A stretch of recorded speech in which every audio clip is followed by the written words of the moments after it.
ගරු එම්.ඒ. සුබන්දිරන් මැතිතුමා.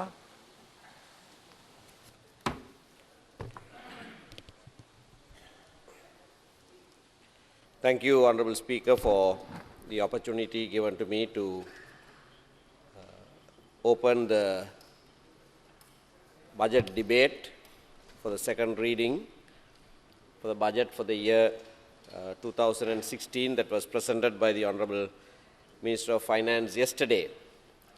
In a lengthy delivery to this House, one was reminded of yesteryears when Honourable Ronnie D. Mell was Minister of Finance and sometimes delivered longer than what was done yesterday. Nevertheless, let me record the fact that the Minister of Finance mentioned right at the beginning of his budget presentation, and that is, this is the 70th budget since independence, and that he was presenting it as the 20th Minister of Finance, and he sought to make a point about the fact that therefore this is a landmark budget. When one listened to the proposals, it seemed that there was a deviation in the economic policy, a significant deviation, and even some of the measures proposed, which the newspapers have highlighted this morning, as is the custom, the prices of essentials, which are the most ones that are of most concern to the ordinary person, have been highlighted. And there has been, there is good news there. At least 11 essential items, the prices have been reduced and reduced significantly.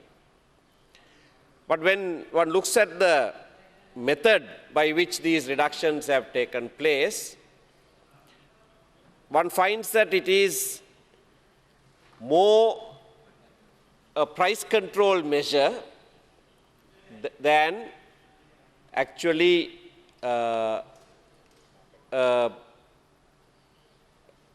spending by the government.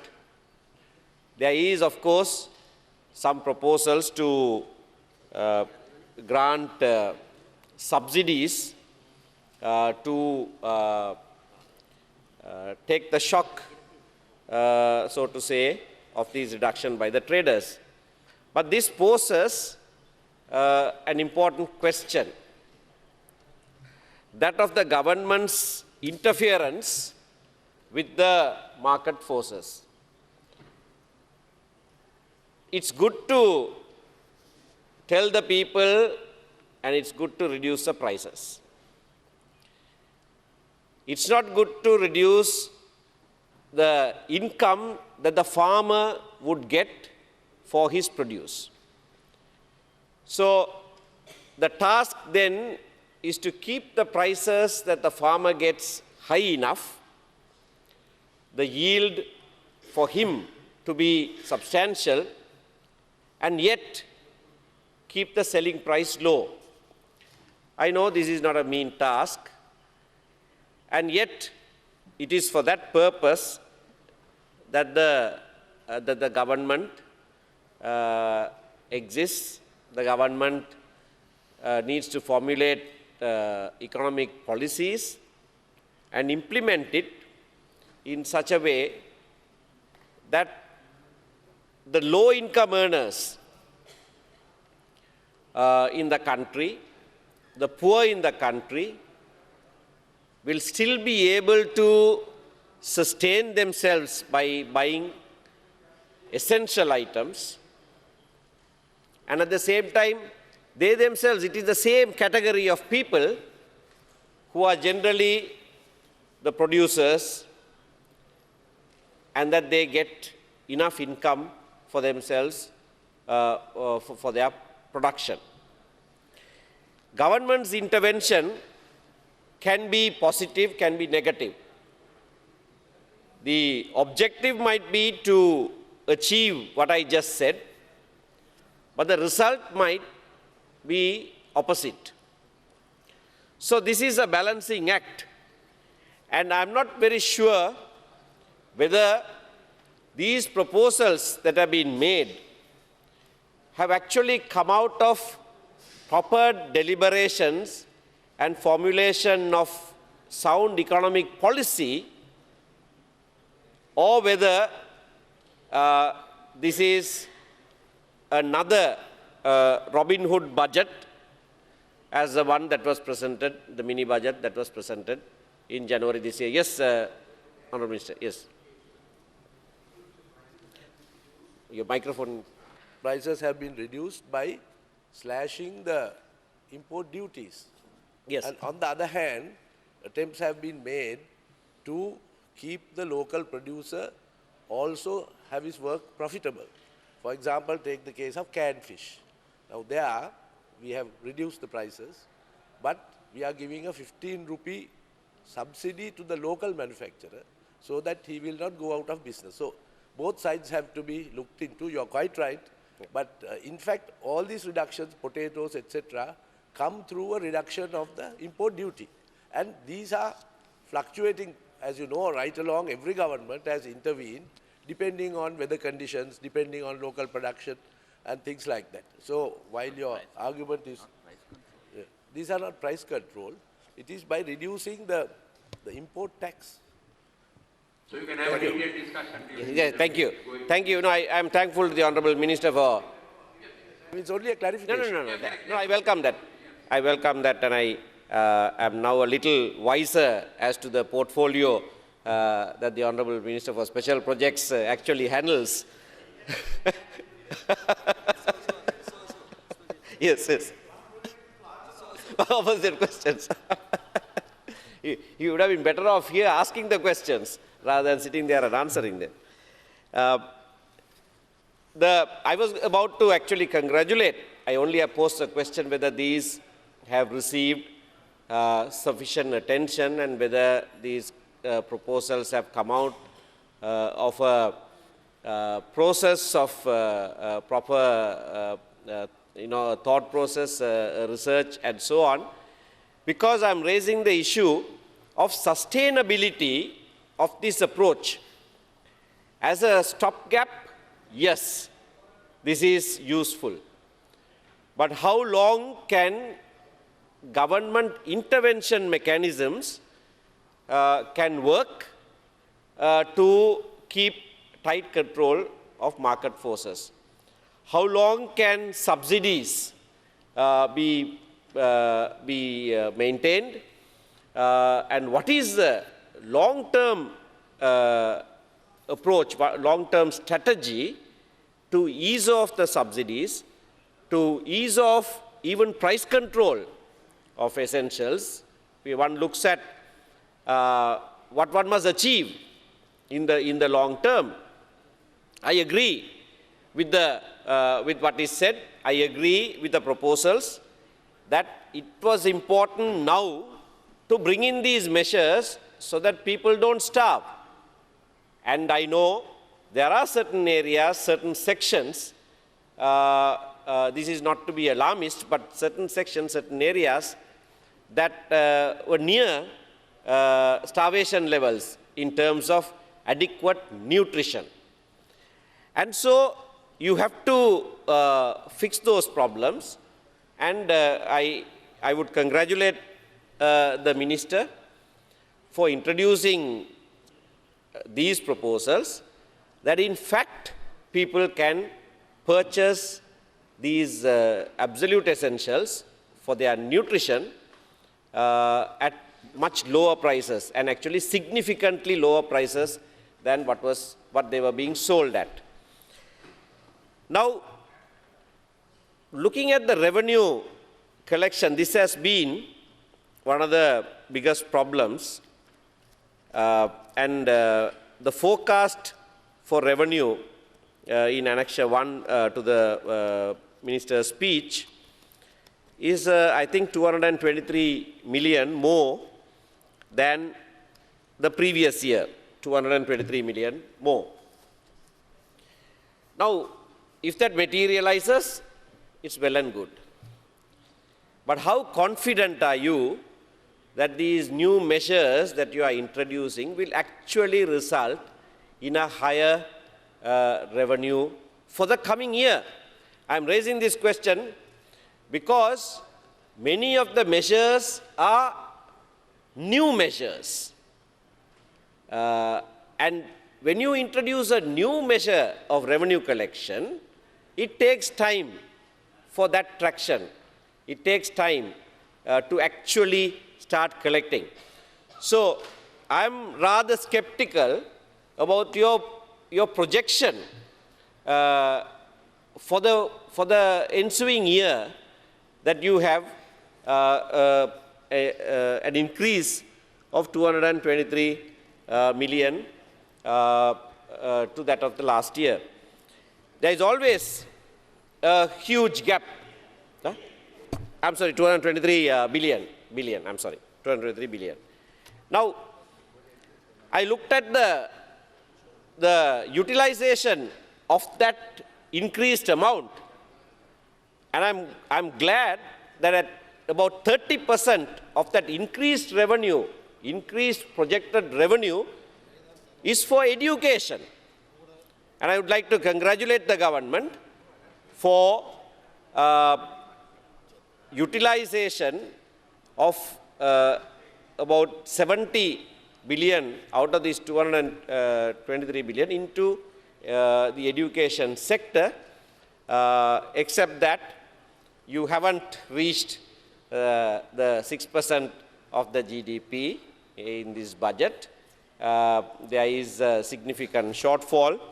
But nevertheless, I think the approach of expenditure in education, in the health sector, and various social infrastructure development is a welcome proposal. Now, how is this going to be funded? That is why I said it continues to be a Robin Hood approach. There are increased collection proposed from slightly higher income earners, and that is also to be welcomed in a country where we want economic equality, equity, somewhat equal sharing of resources. This kind of measure is to be welcomed. But again, the measures that have been proposed with regard to vehicles, now a large share of this, I believe, will come through the changes that have been made to vehicle importation, emission tests, and other methods. There are two objectives that are sought to be achieved here. The minister is trying to get two birds with one stone. He's trying to collect revenue, but he's also trying to deal with excessive vehicles on the roads. And I think that's a good approach. We've had, as has been said in the speech, the rise in the number of road accidents, deaths due to road accidents, and excessive vehicles. The approach is good, but for the next year, is it possible to actually implement this? Because it is not possible for you to increase the efficiency of public transportation methods in 1 year. You need time. And this approach will then not necessitate increased roads. You do need roads for development. It's important. But for mass public transport, other measures have to be introduced. There are important measures that have been mentioned in the speech, like monorail, park and ride. Park and ride was introduced some time ago. It's been a failure. People are not using it. Moratuwa has a yard car park area and fairly luxurious buses that can take people to work. People are not using them. So one has to look into failed projects and see why people are not using it. It may be a small adjustment that is necessary, but unless that is looked at, merely saying park and ride, monorail, increase waterways transportation. I know that research also was done some time ago with regard to utilizing our canals. That's an excellent idea. But how much of that can be implemented over the next year? And I think you can't implement any of that in a period of 1 year. Certainly not even 2 years or 3 years, perhaps longer than that. So while you make your effort at improving that mass transportation methods, you have to ease off the vehicular transportation costs of private vehicles. Because otherwise, you're going to have a problem of people unable to own a small car, for instance, for a small family, and also not able to utilize efficient public transportation system.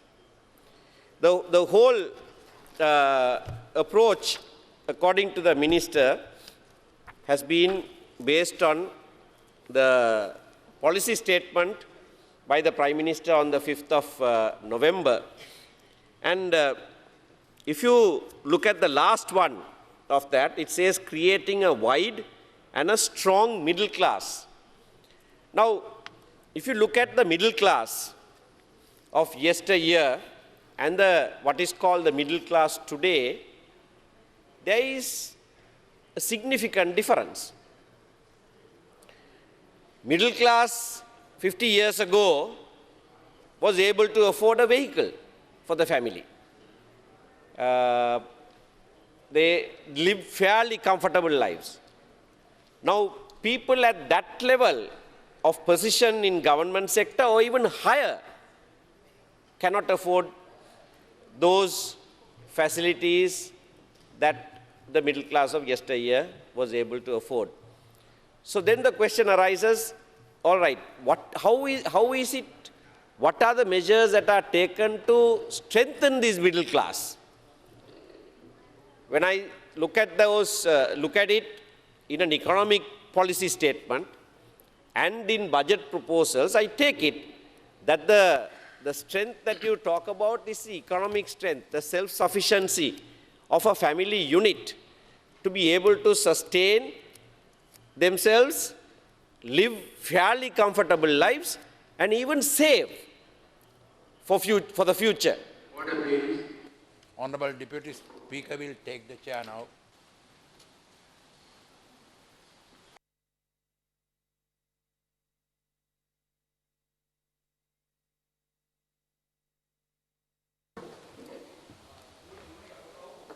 Please continue. Thank you, Mr. Deputy Speaker. So, these are some of the issues that I wish to raise with regard to the actual implementability of these proposals. The revenue collection, the Honourable Minister has said, will be more efficient because DS divisions are going to be utilized for revenue collection. I think that's a good idea. because that is one of the weakest in the whole system, where the revenue collection agency is not able to collect projected revenue. There's a huge gap between what ought to be collected legitimately as a revenue and what they actually are able to collect. If you do utilize the divisional secretaries, because they function fairly efficiently and are able to reach each household, each small business, that may well work. With regard to small, medium and micro enterprises, the proposals that have been made are good. Overall, the economic proposals that have been made in the budget speech are to be welcomed. But yet, the sound of caution is that how much of it can actually be achieved. For instance, what would then suffer is a capital expenditure. When you are unable to reach your targets, recurrent expenditure cannot be compromised on, that has to be met. But capital expenditure is the one that suffers. And if you look at mid-year statements and so on, that will be reflected. And when capital expenditure suffers, all of your utopian ideas that are reflected in this speech will come to nothing, because that's right. No, what I am saying is, what is projected as recurrent expenditure, you have to spend anyway. So the shortfall in the revenue collection will impact on your capital spending. So you won't be able to actually implement a lot of the projects that have been proposed, projects that are good, projects that are forward-looking, projects that will ease our economic situation for the future, but you may not be able to even start some of those because your revenue collection machinery is not functioning properly. And in that respect, corruption is a huge factor. And I think I can say this today, corruption even by revenue collection agencies is a serious issue. And until that is dealt with, the state will not be able to actually receive the projected revenue. Only recently we saw the bribery officials nabbing some customs officers.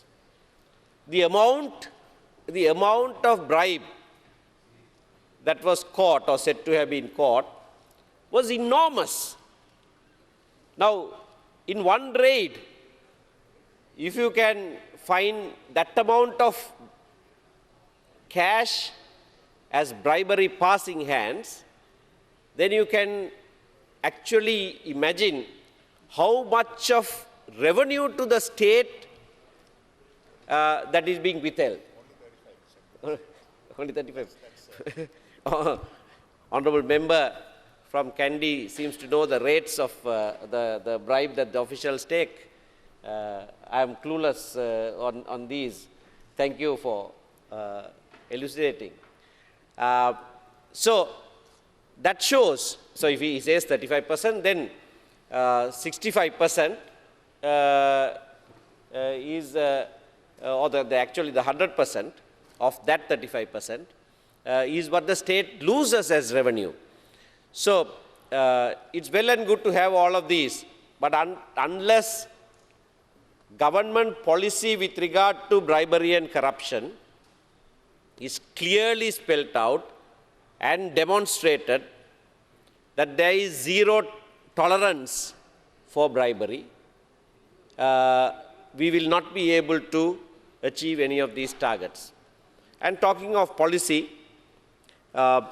I'm glad that the minister ended his speech by hoping that this country will become a rainbow nation where the happiness index will be high and so on.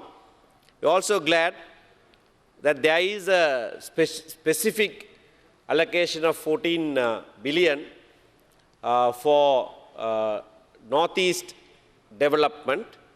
I think first time such an allocation has been made since the end of the war. That is to be welcomed. But the question is, what will it be used for? Southern development is 2 billion. Northeast development is 14 billion. Yes, it's 7 times that. But what will it be used for? And how? Because if you use that allocation for, say, building of roads, most of that will be swallowed up.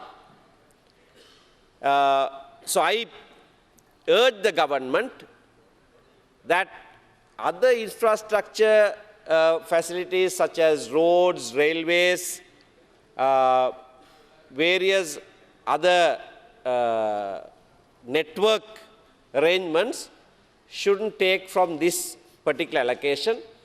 That must go from allocations made to the respective ministries, and that this allocation of 14 billion, we would have liked to have much more than that, but I appreciate that along with that comes a promise of a donor conference for Northeast in 2016, particularly with the aim of recovery from the devastation of the war. And we welcome that, and we urge the government to hold that donor conference so that we might receive substantial sums of money for this very important aspect, because this has been neglected for 6 years since the end of the war. 6 years is a long time. If you neglect an area that has been devastated by war for such a long period of time, then the recovery takes even longer, and the investment that you have to make will be enormously higher than if you addressed it immediately. Unfortunately, that was not priority. There were roads and bridges built. We considered that. We welcomed that even in the course of the last government. But that did not reach the people.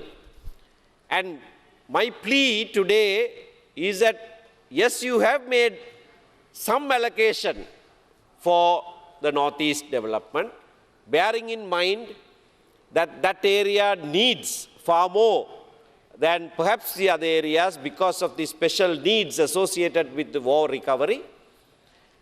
How that money is to be utilized is absolutely important. And how you consult with the people there, and how you identify the very special needs of that area, which are different to the other areas, is absolutely essential.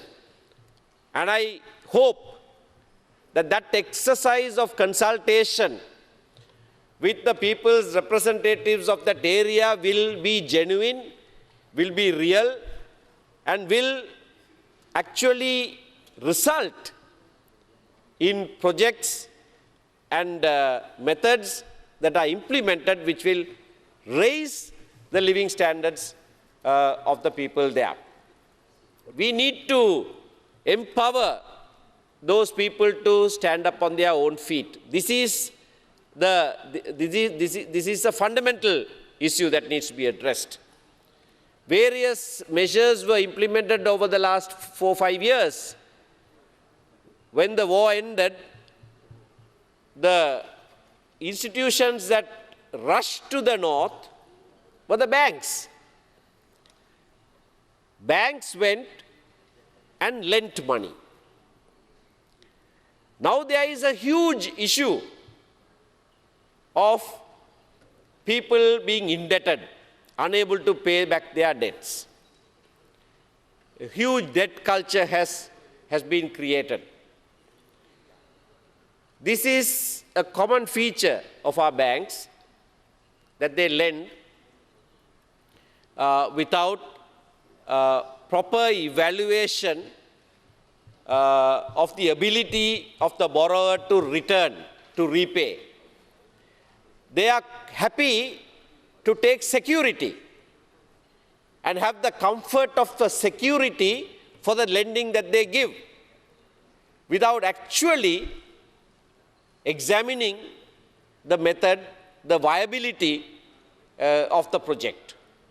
And so this has happened in the Northeast, particularly in the North, where people have kept as security sometimes even the Indian houses that were given to them, because it was owner-built, owner-driven projects. And when they wanted to expand, have an extra room or so, they mortgaged that very property, borrowed from the banks, and built the houses. Now they are unable to repay. They are unable to repay those loans, and the house and the property is mortgaged to the bank and is at serious risk of being taken away by the banks. So we were happy when the Indian government gave so much, 50,000 houses, and I think 27,000 or more have been completed. The others are nearing completion. But one of the problems, which is a huge issue that we are now facing, is that even those recipients have been caught in this debt trap. This needs to be addressed even for the future, because of lack of employment. The Prime Minister said on the 5th of November that it is the policy of this government to create 1 million jobs. That's a tall order. But you need that. If you look at, and I'm speaking here about the North, and I believe this applies with almost equal force to the other areas as well, people don't have jobs. The youth don't have jobs.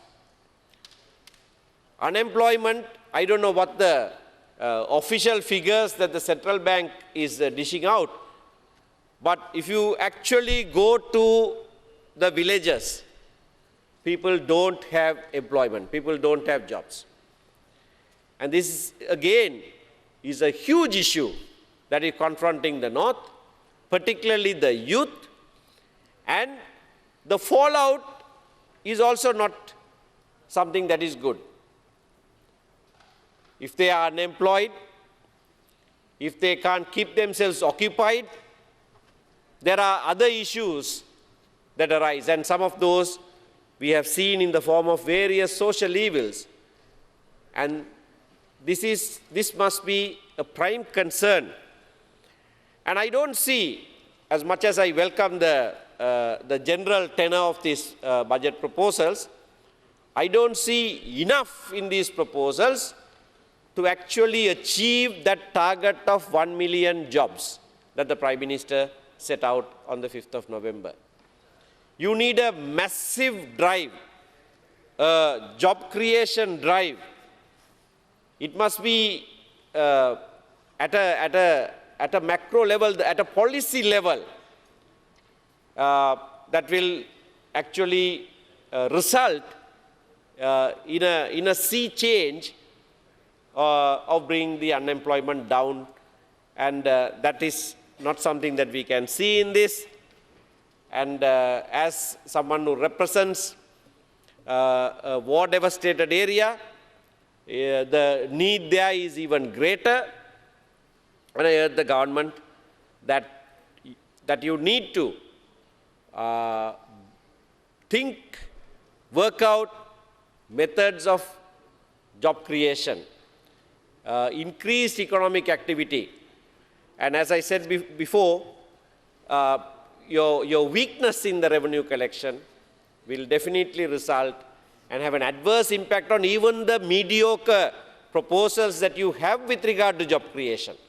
Because that will be the capital expenditure and you will not be able to utilize funds for capital expenditure.